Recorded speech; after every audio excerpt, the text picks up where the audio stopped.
MLA Sunil Kumar ಅವರೇ, ನೀವು ಯಾಕ್ರಿ ಆ ಧರ್ಮಸ್ಥಳದ ಯೂಟ್ಯೂಬರ್ಸ್ ಮೇಲೆ ಅಷ್ಟು ಸಿಟ್ಟು? ಒಬ್ಬ ಜವಾಬ್ದಾರಿ MLA ಆಗಿ ವಿರೋಧ ಪಕ್ಷವಾಗಿ BJPಯವರು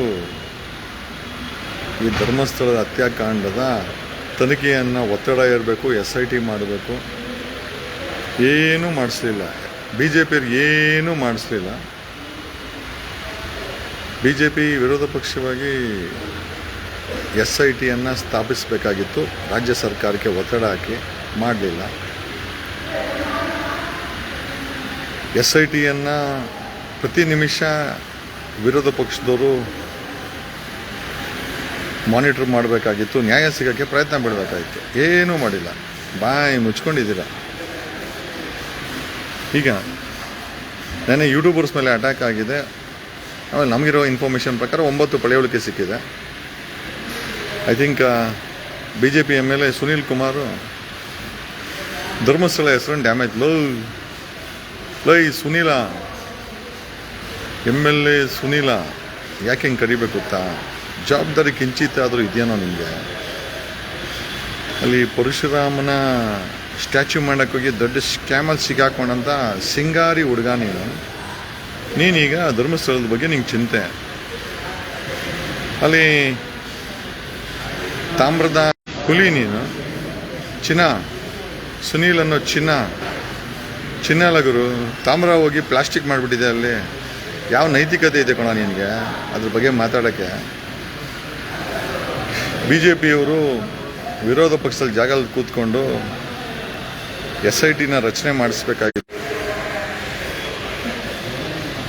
SITನ ನ್ಯಾಯ ಕೊಡಿಸೋಕ್ಕೆ BJPಯವರು ಕೆಲಸ ಮಾಡಬೇಕಾಗಿತ್ತು. ಅದು ಬಿಟ್ಟು ಕುಡಿಯೋ ನೀರಲ್ಲಿ ಏನು ಅಲ್ಲಾಡ್ಸೋದ್ರಂತೆ. ಹಂಗೆ ಈ MLA ಸುನೀಲ್ ಕುಮಾರ್, ಸುನೀಲ ಅಲ್ಲಿ ಯೂಟ್ಯೂಬರ್ಸ್ ಮೇಲೆ ಕಡ್ಡಿ ಅಲ್ಲಾಡಿಸ್ತಾ ಇದ್ದಾನೆ. BJPಯವ್ರಿಗೆ ಯಾವ ನೈತಿಕತೆ ಇದೆ? ನಾವು ಪರವಾಗಿಲ್ಲ, ಅಟ್ಲೀಸ್ಟ್ ಸಾಮಾನ್ಯ ಅಡ್ವೊಕೇಟ್ಗಳು, KRS ಪಕ್ಷದ ಹುಡುಗರು ಒತ್ತಡ ಏರಿ ಇಡೀ ರಾಜ್ಯದ ಜನತೆ ಈ ಕೇಸನ್ನು ಮಾನಿಟರ್ ಮಾಡ್ತಾ ಇದ್ದಾರೆ. ಕಿಂಚಿತ್ತು ಜವಾಬ್ದಾರಿ ಇಲ್ಲದಂಥ BJP ಪಕ್ಷ, ಅದರ MLA ಸುನೀಲ ಹಿಂಗೆಲ್ಲ ಡೈಲಾಗ್ ಹೇಳಿ ಎಲ್ಲೋ ಹೋಯ್ತೀಯ?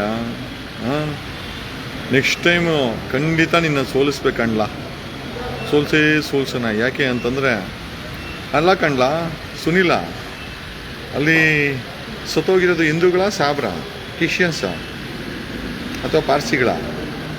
ನಿಮಗೆ ಬರೀ ಮುಸ್ಲಿಮ್ಸ್ ಇದ್ದರೆ ಮಾತ್ರ ಅಲ್ವಾ? ಮುಸ್ಲಿಮ್ಸ್ ಇದ್ದರೆ ಮಾತ್ರ ಅನಿಸುತ್ತೆ ನೀವುಗಳು ಇನ್ವಾಲ್ವ್ಮೆಂಟ್ ಆಗೋದು.